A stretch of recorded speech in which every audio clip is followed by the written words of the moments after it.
Nossos órgãos são formados por bilhões de células que trabalham em harmonia.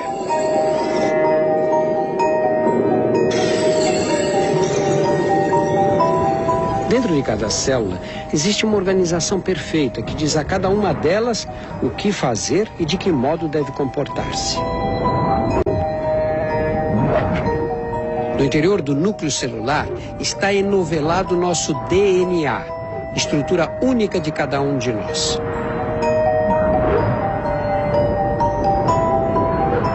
O DNA é a forma que molda o que somos. Nele estão contidas as instruções para criar cada pessoa. O DNA não determina apenas nossa aparência física, mas também estabelece os limites de duração de nossas vidas. Decide quando devemos crescer, desenvolver-nos, envelhecer e até a hora de nossa morte. Mas o DNA não é tudo. A vida sofre o impacto do ambiente e das pessoas com quem convivemos. Com alguns dias de vida, tudo o que fazemos é por instinto, até mamar. O leite materno fornece todos os nutrientes necessários. Bebemos meio litro por dia. Mas o leite é muito mais do que um superalimento. Ele nos protege de um perigo invisível. Em toda parte existem bactérias potencialmente mortais. A pele sofre ataque constante.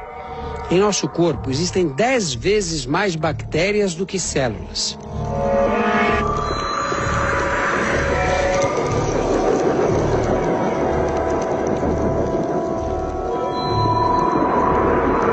O sistema imunológico subdesenvolvido ainda não tem forças para vencer as infecções.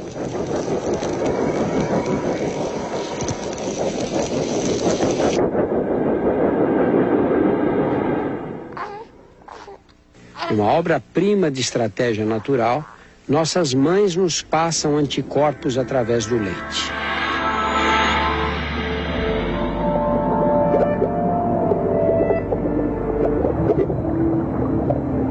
Até que nosso sistema imunológico amadureça, ela nos mantém saudáveis.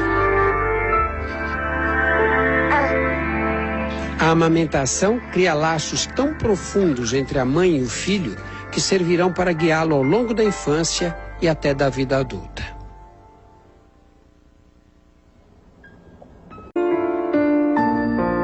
Aos 8 meses, todos os sentidos funcionam adequadamente. Começamos a explorar o mundo. E o sentido mais usado é o tato.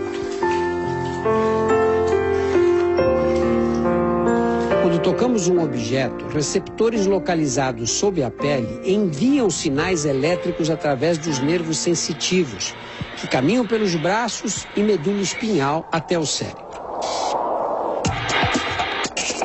Os impulsos trafegam em velocidade vertiginosa, 320 km por hora. Nós temos receptores sensoriais espalhados pela pele inteira, mas algumas áreas são mais sensíveis do que outras. As mãos, a face e a boca. Existem 9.000 receptores apenas na língua. É por isso que os bebês usam a boca para explorar o mundo.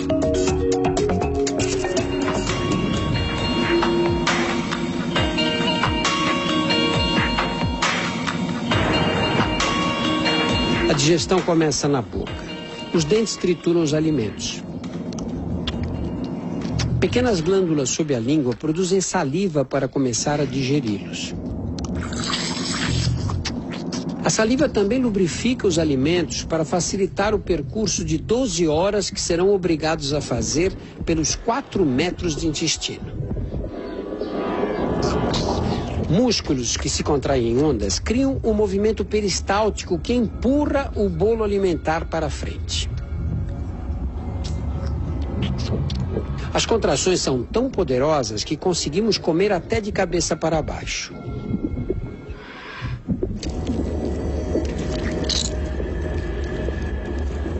Pela primeira vez, uma câmera permite filmar em alta definição a chegada no estômago.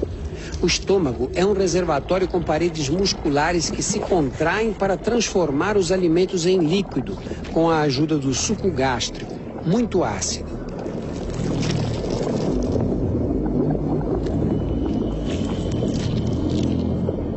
O ácido é tão corrosivo que as paredes internas do estômago precisam ser constantemente protegidas por uma camada de muco.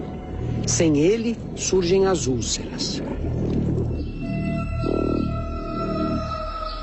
Cerca de 1 hora mais tarde, o estômago espreme a comida por uma passagem estreita, o piloro, que o separa do duodeno.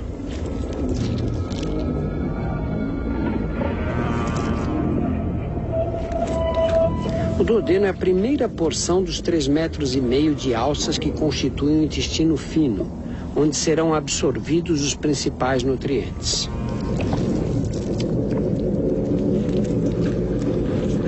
O primeiro passo é dado pelo pâncreas, ao produzir um suco que neutraliza o ácido do estômago.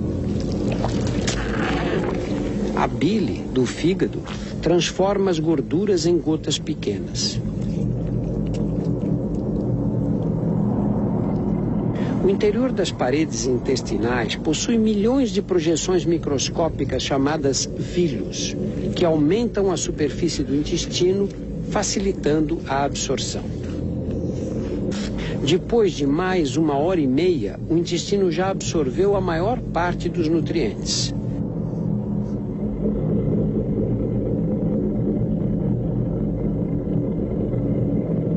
O que sobra chega ao intestino grosso através da válvula iliocecal.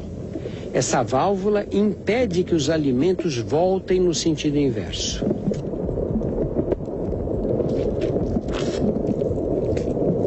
A principal função do intestino grosso é absorver água. O que sobra é uma mistura de restos alimentares, células mortas e bilhões de bactérias. As bactérias do intestino grosso não causam infecção. Elas são importantes porque produzem as enzimas que quebram os carboidratos complexos que o intestino não conseguiu digerir. Finalmente, depois de 12 horas, o corpo elimina o que sobrou da refeição.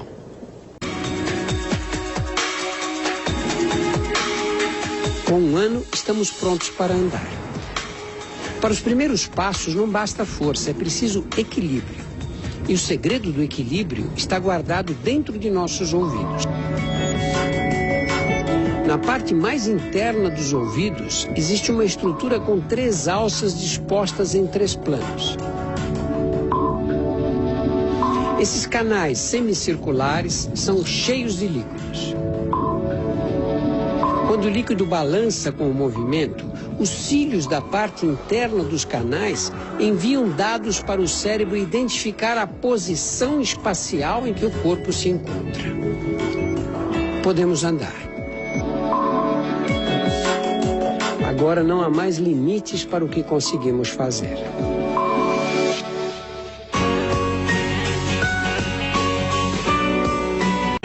A maioria de nós começa a falar com 1 ano de idade. Aos 2 anos, já aprendemos 10 palavras novas por dia.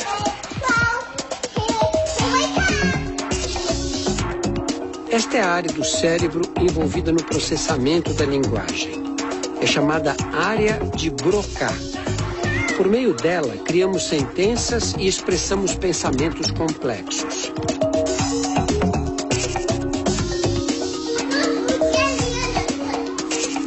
A linguagem é o que torna os humanos tão diferentes. Falando, podemos expressar nossas ideias. Podemos ensinar melhor os nossos filhos. À medida que nosso cérebro se desenvolve, ganhamos outras qualidades únicas de nossa espécie.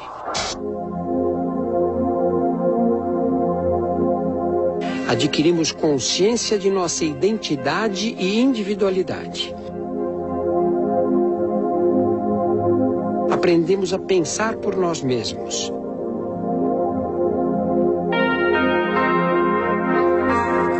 E formamos memórias que nos acompanharão por toda a vida. It's going to look like a lovely pink giraffe. Here we go. Aos 5 anos de idade, estamos numa fase incomparável. Pouquíssimos mamíferos dedicam tanto tempo à preparação para a vida adulta. Num período de tempo equivalente, os cachorros, por exemplo, estão em plena fase reprodutiva.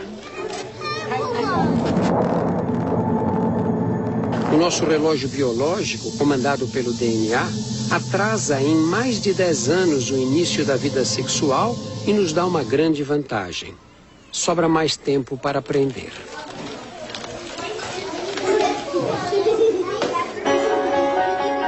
A infância humana é totalmente direcionada para o aprendizado. Nosso cérebro é uma estrutura com mais de 100 bilhões de células nervosas, chamadas neurônios. A energia trocada entre eles seria suficiente para manter uma lâmpada acesa o dia inteiro. Os neurônios se comunicam através de impulsos elétricos. Cada impulso é uma fração muito pequena de um pensamento e de uma memória. Quando ouvimos uma palavra nova, nossos ouvidos convertem o som em impulsos elétricos que serão enviados para o cérebro. Podemos aprender porque os neurônios estão constantemente se modificando, formando novas conexões. Eles não se ligam diretamente uns com os outros, como os fios de eletricidade dos postes. Deixam sempre um espaço livre, microscópico, no ponto em que se conectam. Esse espaço livre é a sinapse. Para que o impulso elétrico não seja interrompido ao atravessar a sinapse, eles liberam substâncias químicas, os neurotransmissores.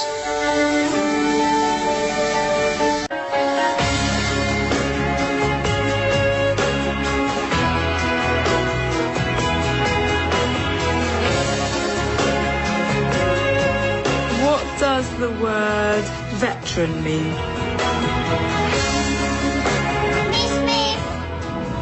Aos 9 anos de idade, o cérebro cresce muito depressa e milhões de novas conexões são construídas o tempo todo.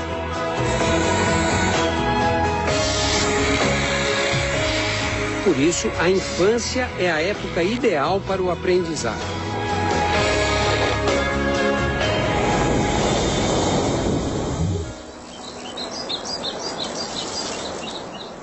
Não é só na sala de aula que as crianças aprendem. Aprender também é experimentar e se arriscar de vez em quando. Por isso as crianças vivem machucadas. Somos programados para viver experiências novas. Por sorte, nessa fase da vida, o organismo consegue reparar por conta própria os danos sofridos. Esfolar o joelho faz parte da infância. Assim que a pele é cortada, os mecanismos de defesa entram em ação. Os capilares sanguíneos se fecham para estancar o sangramento.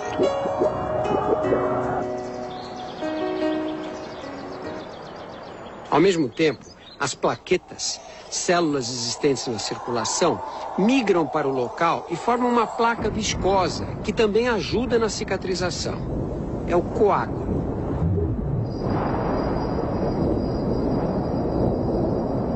As crianças são especialistas em cicatrizar ferimentos. Na infância, as células se multiplicam numa velocidade muito intensa. Elas trabalham para aumentar o número total de células do corpo e também para manter os tecidos sempre novos, fortes e cada vez maiores. O mesmo ocorre com as células que trabalham para curar os ferimentos.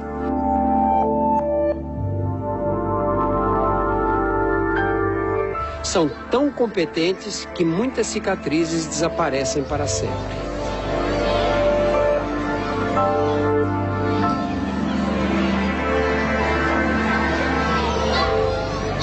A infância é também o tempo de expandir horizontes. Cada vez interagimos com mais gente.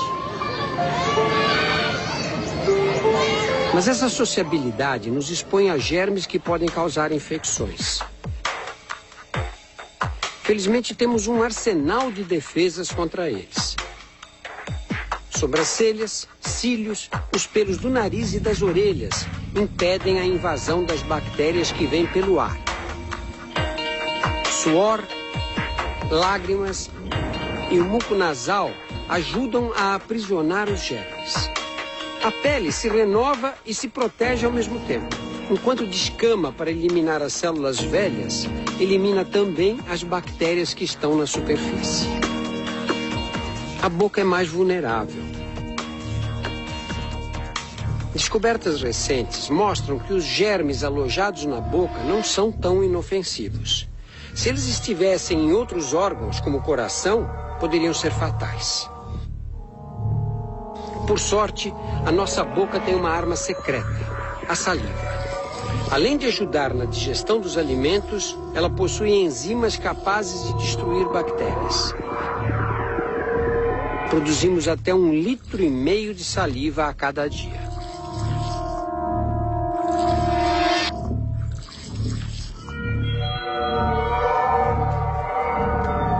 Quando um germe, como o vírus da catapora, quebra essas barreiras externas, o sistema imunológico precisa reagir depressa. Milhões de vírus microscópicos viajam pela corrente sanguínea. Eles sequestram células de nosso corpo e as obrigam a produzir milhares de cópias idênticas a eles. Quando as células sequestradas se rompem, liberam novos vírus que se espalham pelo organismo.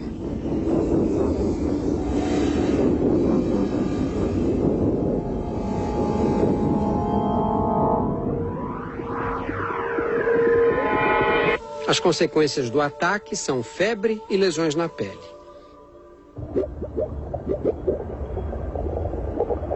A febre é um sinal de que as defesas contra-atacam. Os vírus param de se reproduzir quando a temperatura do corpo aumenta.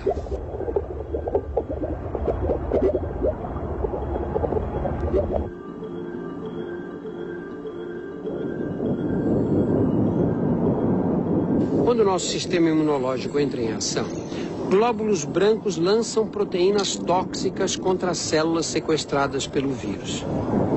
As células não resistem, mas os vírus existentes em seu interior também são destruídos.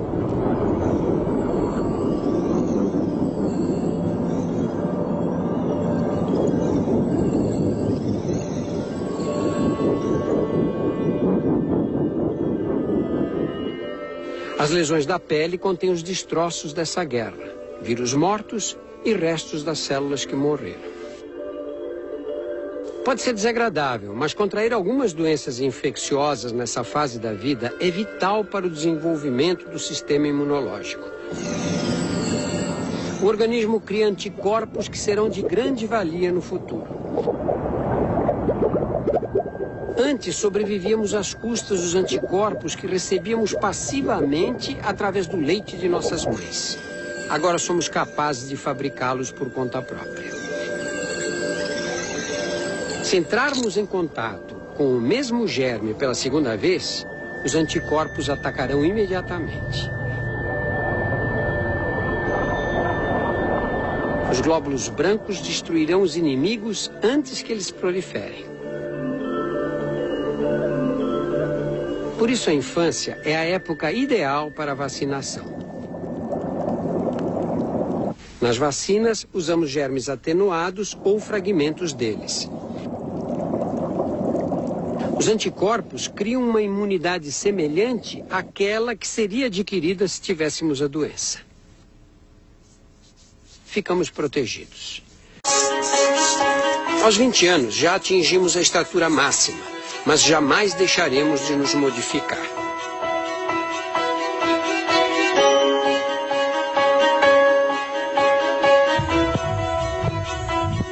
Trilhões de células formam nossos órgãos e tecidos. Com o passar do tempo, elas ficam lesadas ou envelhecem. Todos os dias, novas células crescem e se dividem para substituir as antigas. Órgãos inteiros são renovados. Praticamente a cada 2 anos, renovamos o corpo inteiro. Alguns tecidos são renovados ainda mais depressa. É por isso que precisamos vir aqui. Os cabelos são feitos de células da pele modificadas. Cada fio é formado num folículo que fica dentro da pele. Aqui nascem essas células alteradas que logo morrem quando novas células as impulsionam para cima e nosso cabelo cresce. E cresce muito. A cada ano fabricamos incríveis 11 quilômetros de pelos e cabelos por todo o corpo. Não depende da nossa vontade. Felizmente conseguimos controlar, mesmo que parcialmente, o crescimento de outras partes do nosso organismo.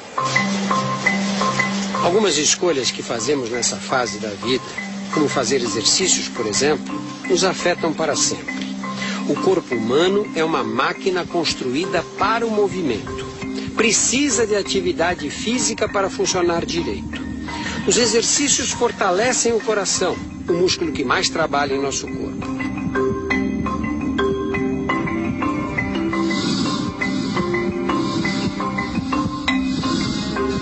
As contrações bombeiam mais sangue. O coração pode bater mais devagar.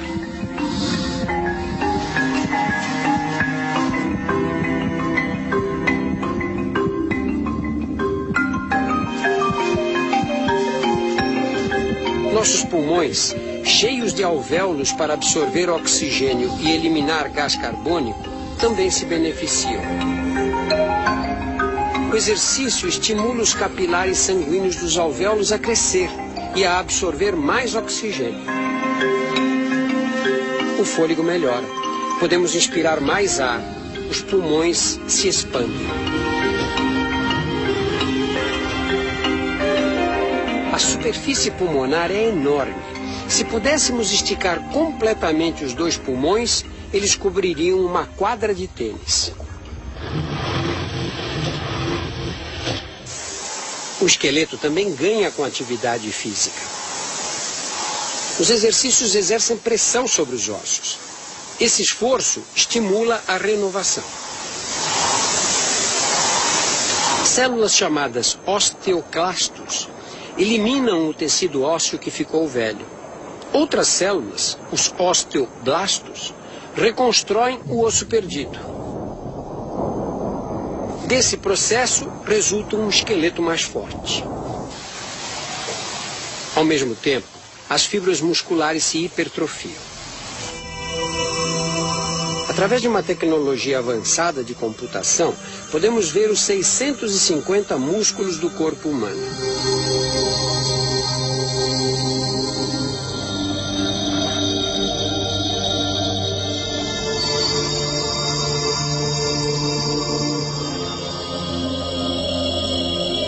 Eles representam 1/3 do peso total de um adulto.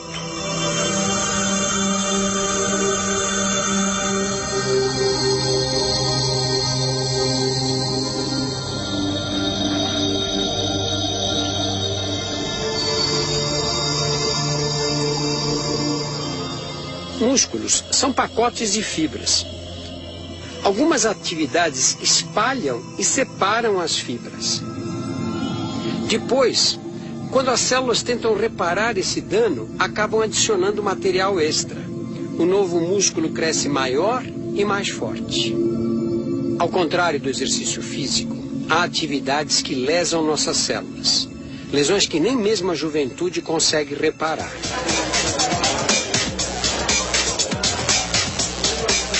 Festas fazem parte da vida aos 20 anos.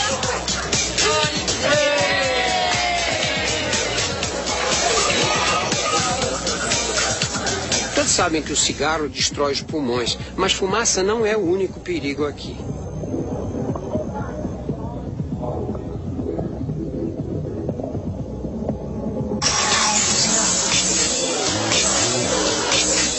Desde que nascemos, a audição é prejudicada pelos ruídos mais intensos.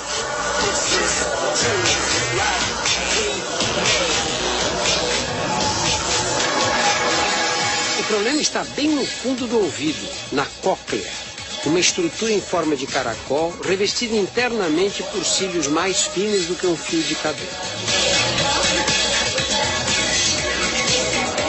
Eles transformam o som em impulsos elétricos, mas são muito frágeis. Sons mais intensos destroem os cílios. E eles nunca mais serão substituídos. Os cílios que vibram com os sons de alta frequência são os mais afetados. Sem perceber, vamos perdendo a audição lentamente. Doors closing. Anos atrás começamos a envelhecer, mas só agora, aos 40, percebemos as marcas do tempo. Nossa aparência mudou.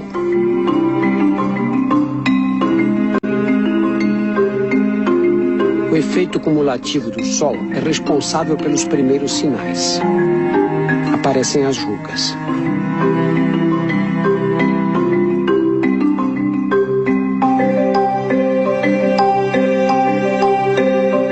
Desde o nascimento, nossa pele é renovada num ritmo alucinante. Para repor as células das camadas superficiais que morrem constantemente, a pele fabrica 40.000 novas células a cada minuto. Aos 45 anos, já foram eliminados 180 quilos de células mortas.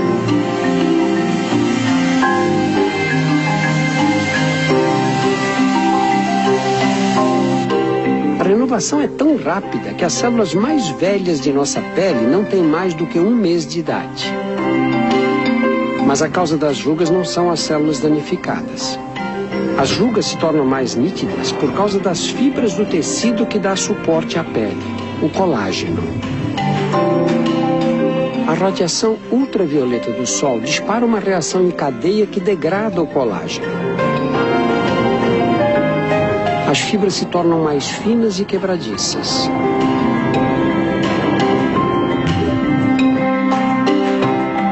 A pele perde elasticidade, fica flácida. As rugas são inevitáveis.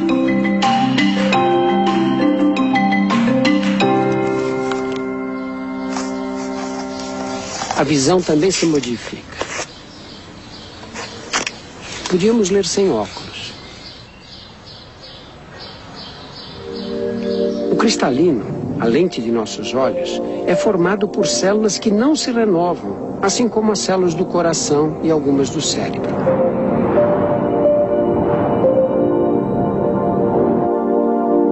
Elas permanecem as mesmas do nascimento até a morte. Com a idade, o cristalino se torna mais rígido, com mais dificuldade para focalizar. Fica difícil adaptar-se às variações de claro e escuro. E para piorar, os olhos ficam mais secos. As lágrimas que serviam para lavá-los estão mais escassas. As mudanças atingem todo o nosso organismo. Aos 20 anos, era fácil manter o corpo em forma. Podíamos comer à vontade, sem ganhar peso. Agora, o metabolismo é outro. Engordar é muito mais fácil.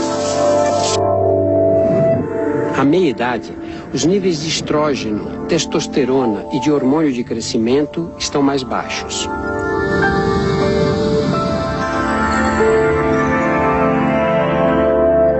Como consequência, perdemos massa muscular. Perdemos cerca de 3 quilos de músculo por década. As mulheres acumulam gordura nas cadeiras. Isso tem uma explicação. Durante a gravidez, a gordura acumulada nessa região funciona como uma reserva de energia. Nos homens, a barriga é que aumenta. Para nossos ancestrais, o peso extra na cintura era uma reserva útil, que ajudava durante as longas caçadas. A capacidade de metabolizar gorduras diminui com a idade. O mecanismo é controlado por pequenas estruturas que existem dentro das células, as mitocôndrias. As mitocôndrias funcionam como centrais energéticas das células. Elas produzem energia, fazendo o oxigênio que respiramos reagir com os nutrientes ingeridos na alimentação. Com o passar dos anos, as mitocôndrias envelhecem e seu número em cada célula diminui, comprometendo, entre outras funções, a capacidade de metabolizar gordura. Às vezes, a combinação entre muita comida e metabolismo lento pode ser fatal.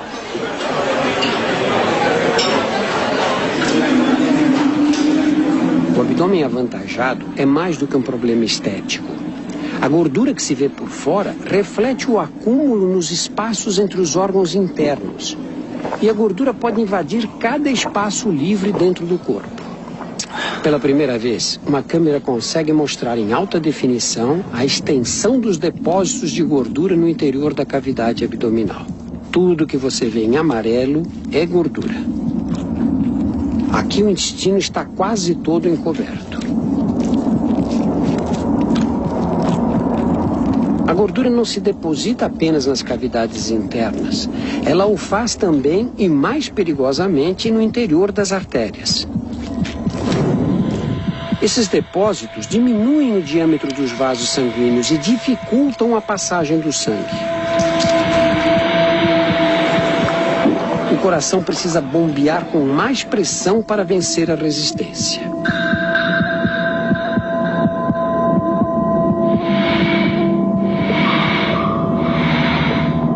Em casos extremos, a artéria pode ficar totalmente obstruída.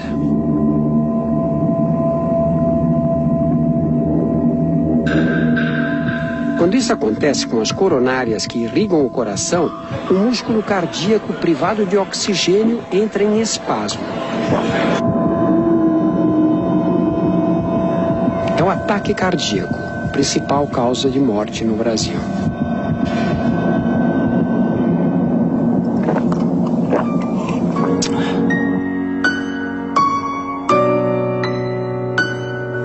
Quando atingimos os 50 anos, nosso metabolismo está mais lento, mas o estilo de vida não.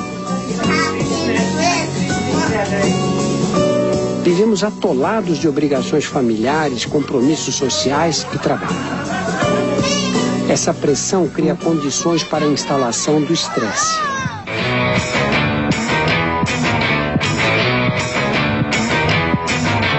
Reconhecer os sinais externos do estresse é fácil. Mãos geladas, respiração ofegante, palidez na face, sensação de cabeça vazia. Mas o pior está escondido dentro do corpo.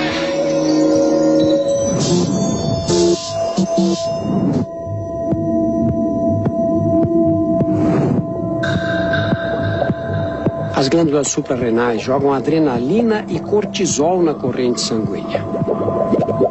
Esses hormônios fazem os músculos contrair, as artérias fecharem e o coração bater mais rápido. A pressão arterial sobe.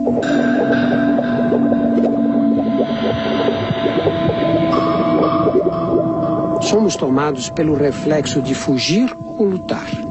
O mesmo que nossos antepassados desenvolveram para enfrentar as feras. Mas a diferença deles, nossos predadores estão sempre por perto. A conta a pagar. O trânsito parado, o filho que anda em más companhias. Não há escapatória. O corpo tem que aguentar as consequências. O estresse danifica e apressa o envelhecimento dos vasos sanguíneos.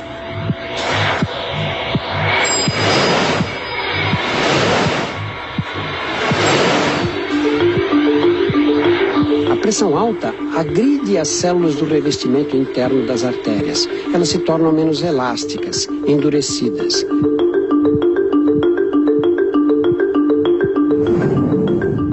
principalmente a maior de todas elas, a aorta.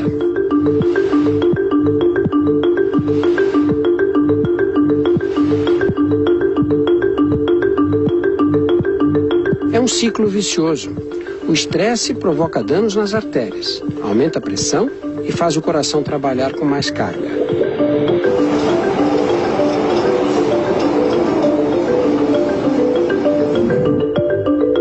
Quanto mais endurecidas ficam as artérias, mais difícil lidar com os efeitos do estresse.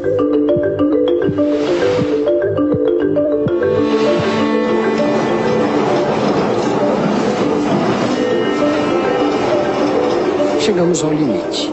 O coração se hipertrofia para empurrar o sangue por um caminho estreito e danificado.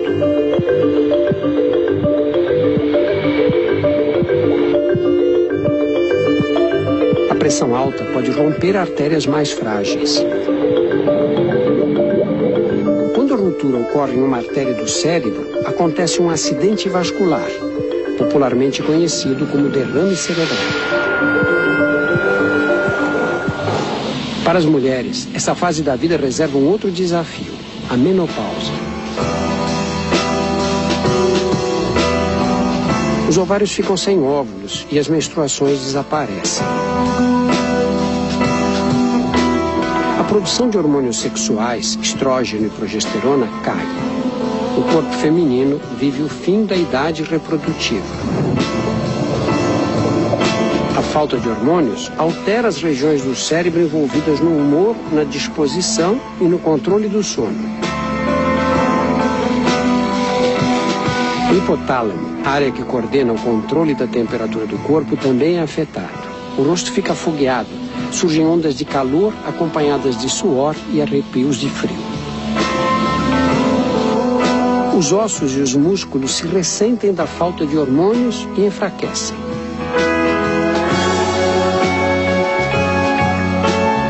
O corpo da mulher passou a vida acostumado com os hormônios sexuais. Agora eles não existem mais. O processo de envelhecimento se acelera.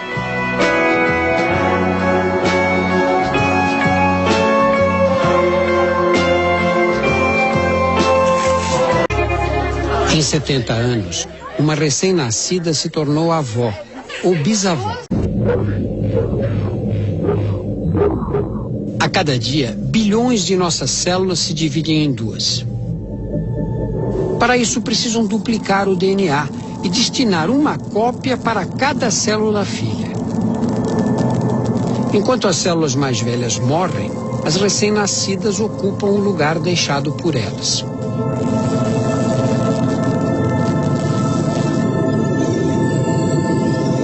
O problema é que o mecanismo de divisão celular é sujeito a pequenos erros.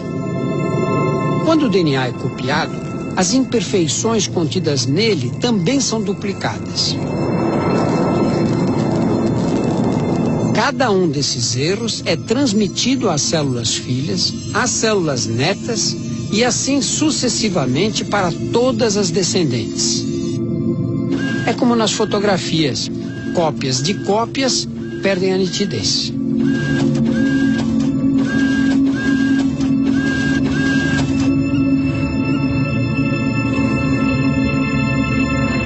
Desde o nascimento, trocamos todos os ossos do nosso rosto a cada 2 anos.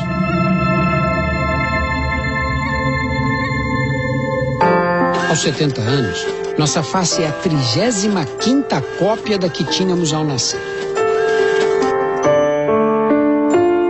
A cada cópia, as imperfeições se tornam mais aparentes.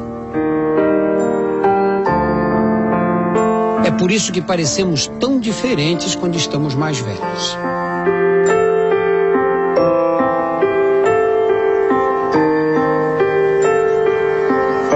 Outra causa de envelhecimento está no ar que respiramos.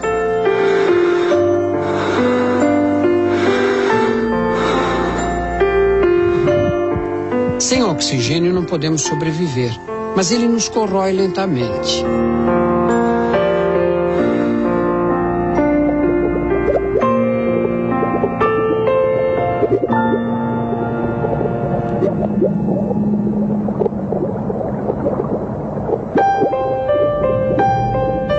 Dentro de cada célula, as mitocôndrias são nossas centrais energéticas, nossas fábricas de energia. Elas combinam o oxigênio com os nutrientes para produzir a energia necessária ao funcionamento do organismo.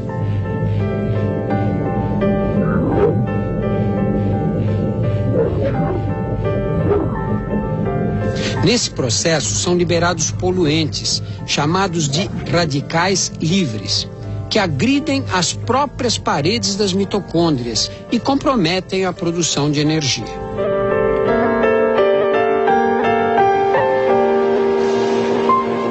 Como consequência, não conseguimos mais repor as células necessárias, nem corrigir os defeitos ocorridos em seu DNA.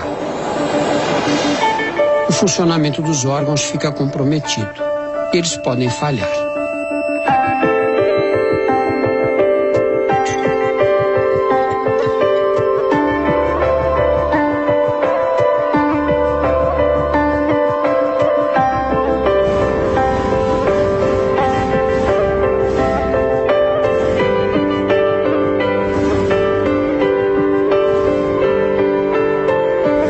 A morte, como a vida, é um processo construído no interior de nossas células.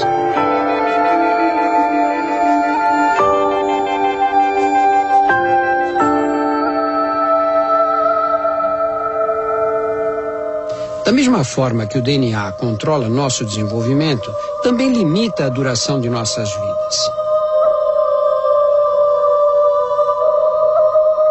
Em cada cópia de si mesma, a célula perde um pequeno fragmento de DNA.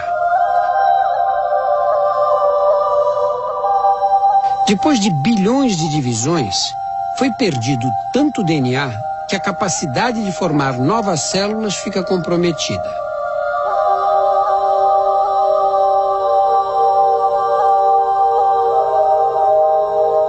A morte não é um acontecimento instantâneo. É um processo através do qual os órgãos pouco a pouco entram em falência. Ao dar as últimas batidas, o coração espalha pelo corpo hormônios que aliviam a dor, as endorfinas.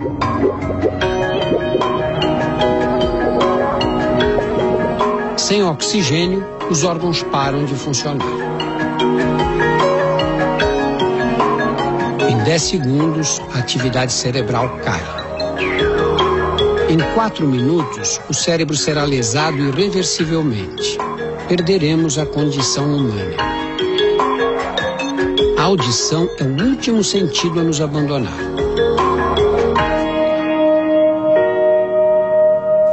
Mas algumas células permanecem vivas até mesmo depois da morte. As da pele ainda se dividem por 24 horas. E são necessárias 37 horas para que o último neurônio encerre sua atividade.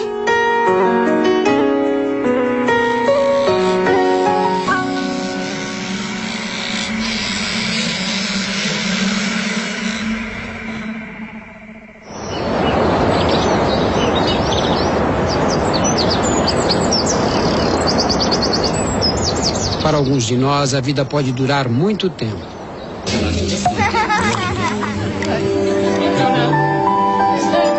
Quem nasce hoje tem expectativa de viver 80 anos ou mais.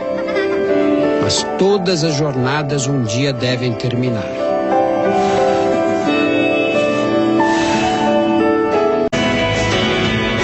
Nossa viagem fantástica chegou ao fim.